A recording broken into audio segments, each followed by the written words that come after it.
Oi, tudo bem? Eu sou a Vanessa, eu sou psicóloga e eu estou aqui com você fazendo o projeto da Isabel Augusta, A Família como Caminho. E hoje nós vamos começar o capítulo 5, isso mesmo. E ele tem esse todo especial, assim, tá bom? Então eu vou começar para que a gente possa dar continuidade aos nossos estudos. Lembre-se que a proposta desse projeto é que você possa também verificar como você gosta de estudar ou como você aprende melhor, tá bom? Capítulo 5. Circulação do sintoma. Uma semana antes da data marcada, recebi o recado por e-mail de IA, que dizia o seguinte: Tenho tido muita raiva de você. Acho que não foi muito correto você me dizer que eu poderia ter uma recaída. Não lhe perguntei recaída em quê, mas fiquei super perseguida, esperando ter uma recaída. Na verdade, não bebi, nem cheirei e até meu rico cigarrinho tenho fumado bem menos. Todo dia acordo esperando ter uma recaída. Fiquei muito fechada, deprimida. Não me lembro de ter chorado, mas acordo à noite com a sensação de que estou chorando muito, mas não consigo lembrar-me dos sonhos. Estou lhe escrevendo hoje porque tenho quase certeza que vou recair. Acho que vou bater na minha mãe e tenho certeza de que vou atrás de droga. Já avisei uma das empregadas. Sei que você não vai me responder e então vai ficar sem saber se eu recaí e em que eu recaí. Se eu recair, não irei à sessão. Você decide o que fazer. Acho que você me sacaneou. Isabel Augusta. Não. Ia. Não. Bru. E aí ela continua. 2 dias depois, recebi um recado por fax de Ia, dizendo que os 5 irmãos viriam à sessão, que a vinda da mãe dependia da saúde dela no dia e que nenhum dos irmãos conseguiu definir quem da sua família viria. Ela estava preocupada com essa indefinição e, se eu tivesse alguma dúvida, entrasse em contato. No dia da sessão foram chegando aos poucos. Estava marcada para 10 horas. Só cheguei 10 minutos antes, mas a secretária tinha ficado encarregada de anotar a ordem de chegada e os nomes.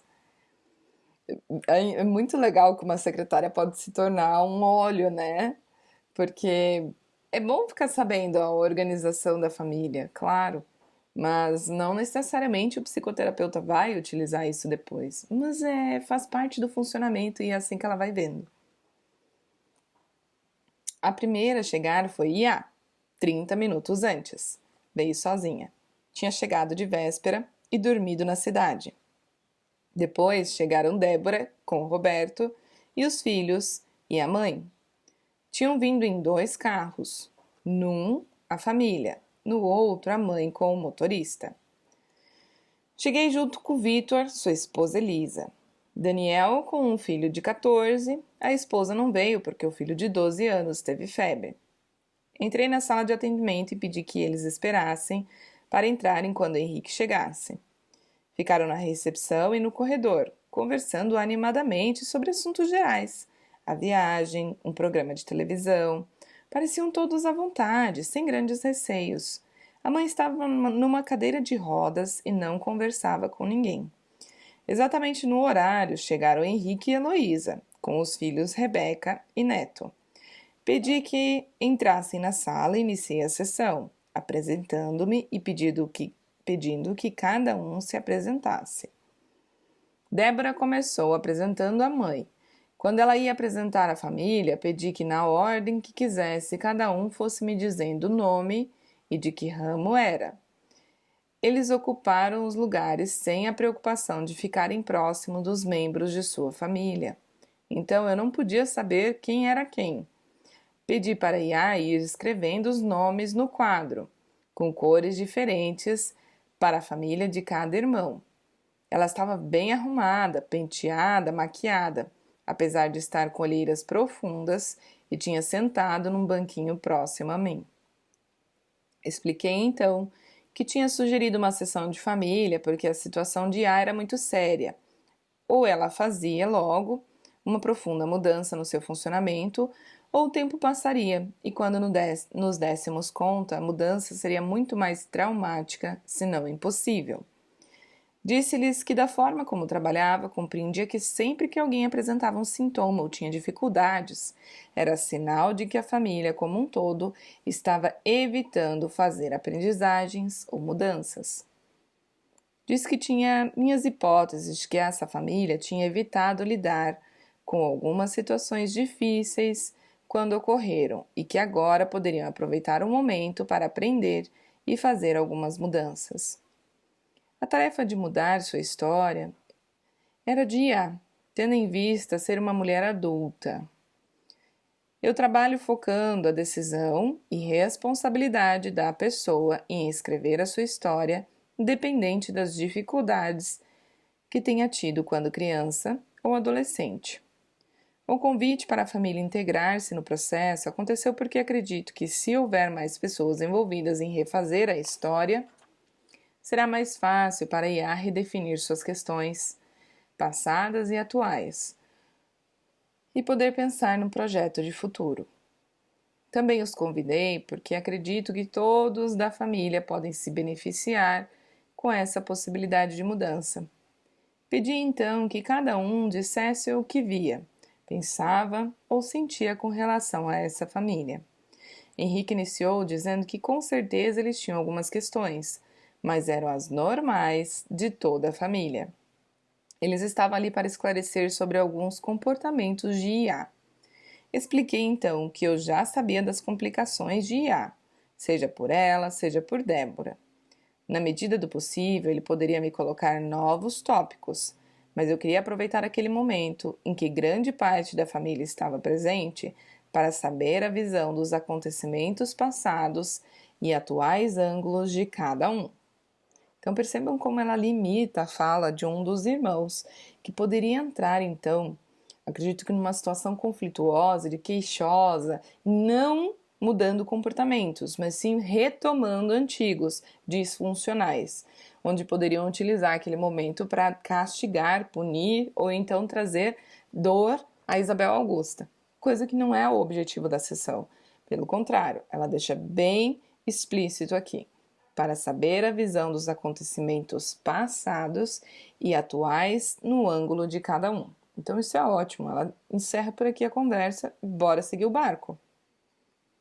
Débora disse sempre ter certo mal-estar com relação à forma como Iá foi adotada, mas que após a sessão em que esteve com a irmã, tomou consciência da culpa e raiva que sempre teve em relação a ela.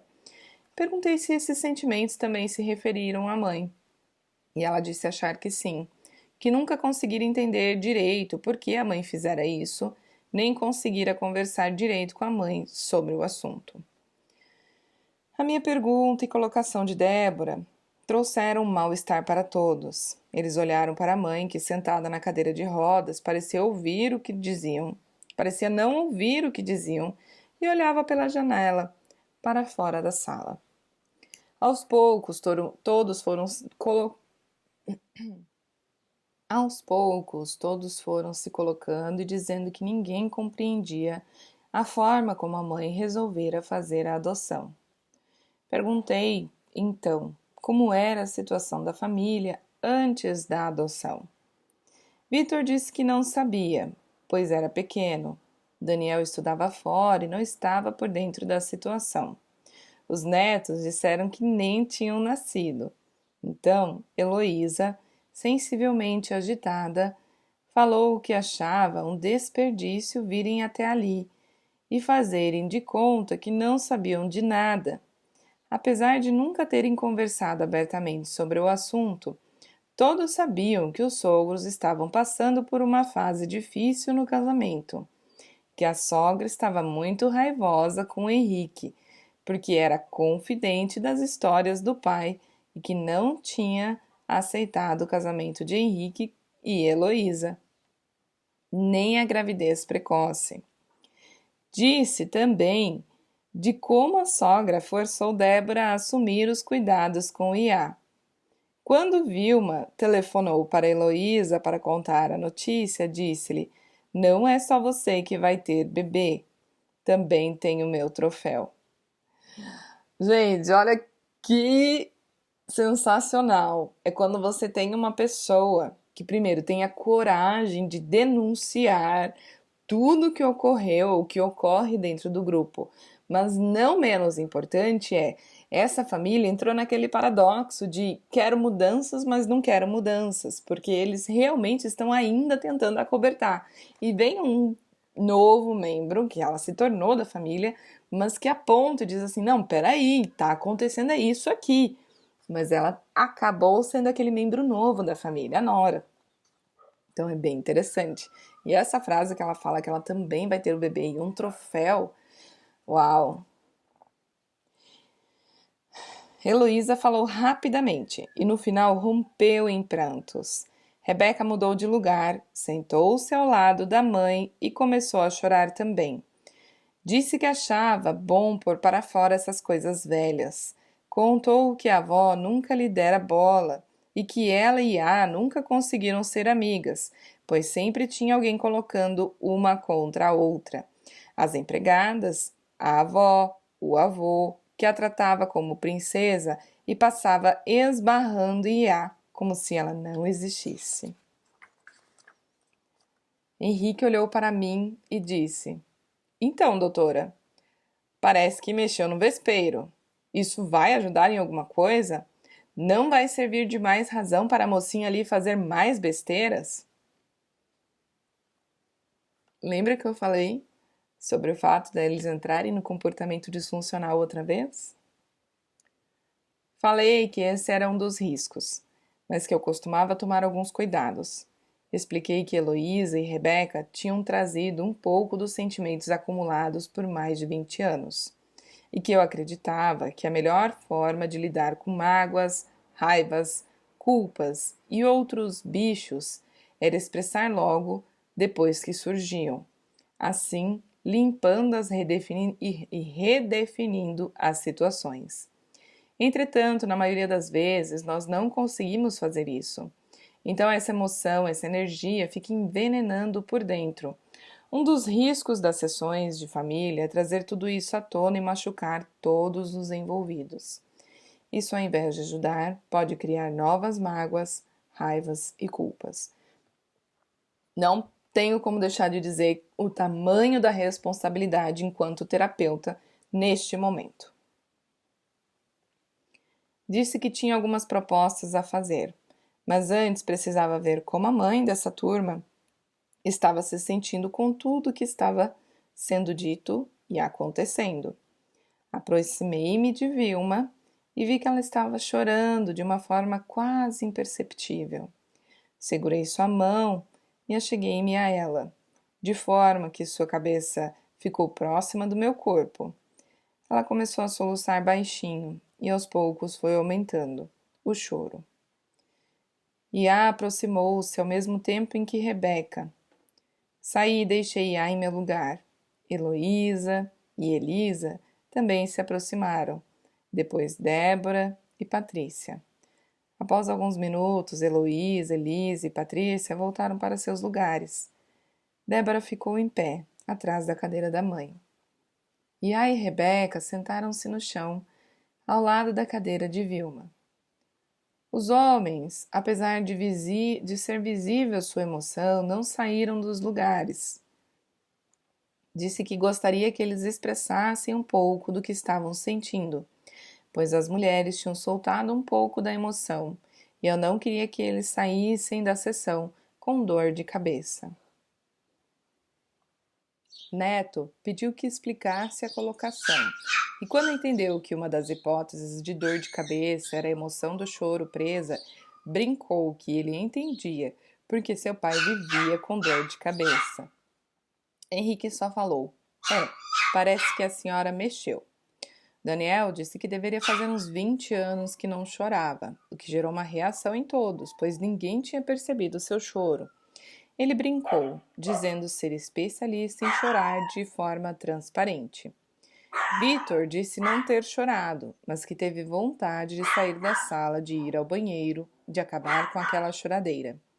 Roberto, por seu lado, falou que começou a lembrar de cenas de 20 e tantos anos atrás, de fatos acontecidos desde que ele estava em contato com essa família.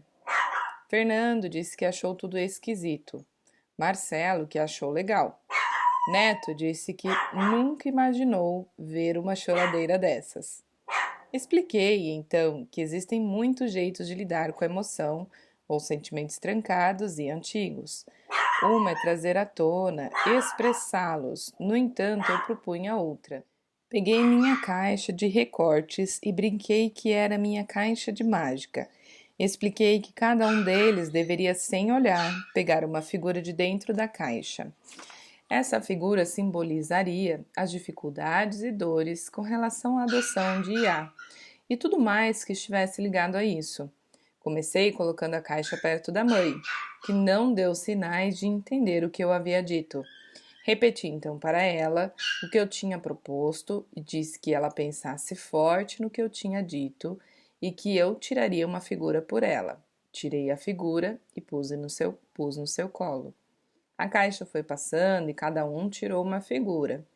Pedi a todos que mostrassem o que tiraram, e todos riram e brincaram com o que ia aparecendo. Algumas foram muito impactantes. A que tirei para Vilma era uma mulher toda de preto, levando pela mão uma criança bem colorida. Na frente delas, um fogaréu. A de Débora era uma mulher abraçada a um homem, que a segurava pelos braços e 3 crianças puxavam pelas pernas. A de Henrique era um homem grisalho de costas. A de Iá tinha 2 mãos envolvendo uma plantinha. Heloísa tirou uma figura de uma mulher abrindo uma caixa, de onde saía cobras e lagartos. As outras figuras ou eram abstratas ou não explicitavam nada. Expliquei que as figuras seriam só um símbolo, não precisavam dizer nada em especial. Propus então que cada um fechasse os olhos, pegasse sua figura na mão e a apertasse, imaginando que toda a mágoa, dor, culpa e tristeza saíssem do seu campo energético e passassem através de suas mãos para a figura. Passados de 2 a 3 minutos, passei um envelope de papel e cada um foi colocando dentro dele sua figura. Foi difícil pegar a figura de Vilma, pois ela continuava apertando. Lacrei o envelope e dei-o para Iá, passando a tarefa de enterrar o envelope o mais fundo possível, num local por onde ninguém da família costumasse passar. Fiz uma rodada perguntando individualmente como estavam se sentindo após a sessão e se tinham disponibilidade de voltar, para além de auxiliar em Iá, a desenrolar-se dessas dificuldades. Aproveitar para aprender alguma coisa. Todos, com exceção de Vilma, que estava novamente alheia ao que acontecia, disseram que estavam com uma sensação de alívio e que viriam mais uma vez. Encerrei a sessão agradecendo a presença de todos, marquei uma próxima sessão individual para Iá e uma futura sessão para a família. Passada uma semana, recebi um telefonema de Débora, contando que a mãe tinha passado muito mal após a sua sessão. Já tinha melhorado e já estava melhor do que antes. Tinha pedido para vir falar com a psicóloga. Ela queria saber se era possível. Falei que sim, mas que por estar fazendo um trabalho com a família, ela deveria avisar a todos do pedido da mãe e do meu aceite. Se porventura alguém não tivesse de acordo com Vilma vir sozinha para uma sessão, eu não atenderia e seria marcada uma sessão com a família. Na véspera da sessão, Débora telefonou avisando que a mãe havia caído, estava um pouco machucada e tinha entrado em alheamento novamente. Sem dizer coisa com coisa, não viria à sessão. Porém, 2 dias antes ela tinha escrito uma carta para mim, com a desculpa de que não queria esquecer nada do que desejava me falar. Débora conversou com os irmãos e pensaram em me mandar a carta. 2 dias depois recebi a seguinte carta. Querida doutora, Atrevo-me a chamá-la de querida, pois a senhora foi a pessoa que mais me ajudou nesta vida. A consulta que eu tive com a senhora fez lembrar-me de dores e tristezas que não gosto de recordar. Lembrei da raiva e mágoa que sempre tive do meu marido. Ele me comprou do meu pai. O pai dele tinha muito dinheiro e o meu pai devia para ele. Então meu sogro propôs que eu ou minha irmã casasse com o filho dele e ele desculparia a dívida do meu pai. Minha irmã não aceitou, pois estava apaixonada pelo meu cunhado, e eu aceitei, pois achava Rubens muito bonito e eu gostava já dele. Achei que se ele tinha aceitado a proposta era porque ele gostava de mim. Ele foi educado e brincalhão comigo, e os preparativos do nosso casamento foram tranquilos. Fomos para a Europa na lua de mel e eu não tinha nada para me queixar. Porém, assim que começamos a nossa vida do dia a dia, ele não dava a mínima atenção para mim. Saía sozinho, não me incluía na vida dele fora de casa. A primeira vez que me queixei, ele foi bem claro. Tinha comprado uma mulher prendada para ser uma boa dona de casa e saudável para ser a mãe dos filhos dele. Alegria e diversão ele não precisava de mim para ter. Assim foi a nossa vida. Eu me conformei e depois que comecei a ter filhos, não foi tão ruim. Eu tinha ocupação o dia todo, tinha dinheiro para o que quisesse. Aprendi a desenvolver atividades e ter amigas que me ajudavam a passar o tempo e me distrair. Todo mundo sabia que o Rubens tinha outras mulheres, mas eu fazia de conta que não sabia e nunca permiti que alguém me contasse. Aprendi a engolir e tirar proveito dos pequenos prazeres da vida. Só algumas vezes deixei minha raiva vir à tona. Uma vez, quando meu pai se queixou que eu era fria com ele e não o visitava. Depois que minha mãe morreu, eu tive um ataque de choro e falei muitas coisas para ele, da mágoa e raiva que eu tinha por ele ter me vendido. Ele chamou um médico e me deram uma injeção para dormir. Ele não contou para ninguém o que eu disse, e eu nunca mais falei com ele, a não ser o estritamente necessário. Outra vez foi quando eu estava grávida de 6 meses do Victor, estava me sentindo muito bonita e feliz. Estava saindo da casa do meu sogro só com o Rubens. Uma mulher veio falar com ele e disse que agora ele não precisava mais ficar comigo, pois a outra, além de dar prazer, agora também ia dar um filho para ele. Eu me assustei e nem sei como ele me colocou no carro. Me deixou na porta de casa e saiu sozinho. Eu enlouqueci de raiva. Quando ele voltou horas depois, eu tinha quebrado um monte de coisas dentro da casa e do quarto, sem fazer muito barulho para as crianças não acordarem. Ele não me deixou falar. Quando eu insisti, ele disse que sempre tinha sido educado e gentil comigo, mas se eu falasse alguma coisa, ele ia me bater. Eu sabia as condições de nosso casamento e não tinha do que reclamar. Eu desmaiei de raiva e acordei no hospital, onde fiquei 15 dias sem comer e sem querer viver. Só melhorei porque meus filhos vieram me visitar e eu lembrei-me deles. A outra vez foi na véspera de me darem a Isabel Augusta. O Rubens veio me dizer que ia viajar e ficaria fora por vários dias. Eu brinquei que ele ia levar a namorada junto com ele e ele me disse: não, ela teve o bebê e eu não quero mais saber dela. Enlouqueci de novo, de raiva e humilhação, e comecei a gritar. Ele me segurou forte, disse que eu tinha sido uma boa esposa por todos aqueles anos e que não seria agora que ele ia permitir que eu estragasse a vida dele. Era para eu arranjar alguma coisa nova para fazer, ou quem sabe um amante, que eu não era de jogar fora, que ele não queria saber de choros e gritos. Ele viajou e no dia seguinte eu estava ainda meio tonta com tudo quando me apareceram com aquele bebezinho. Meu primeiro pensamento foi de que seria uma forma de eu ter o que fazer. Em seguida, pensei que ela podia ser a filha do Rubens, que ele não queria e cuja mãe tinha abandonado. Então achei que seria uma boa vingança. Nunca me arrependi de ter adotado Iá, pois ela sempre foi uma gracinha. Quando ela começou a dar problema, pensei que era um castigo para mim, por eu ter querido me vingar de Rubens. Algumas vezes em que eu pensava que ela era infeliz, eu ficava culpada e por isso não queria vê-la triste ou doente. Nessas vezes, eu mandava minha filha cuidar dela. Quando ela caiu de vez na vida, eu fiquei desesperada, mas engoli. Agora fico dormindo a maior parte do tempo e não sei direito o que está acontecendo. Agora tenho sentido que ela está mais esperançosa, ou será que sou eu que estou esperançosa? Eu me acostumei a não ter esperança, a achar que as coisas não tinham saída. Aquele dia no seu consultório eu vi meu pai e o Rubens lá, e eu pensei que o único jeito de salvar Iá dessa confusão era se eu perdoasse esses dois homens, que foram tão ruins comigo.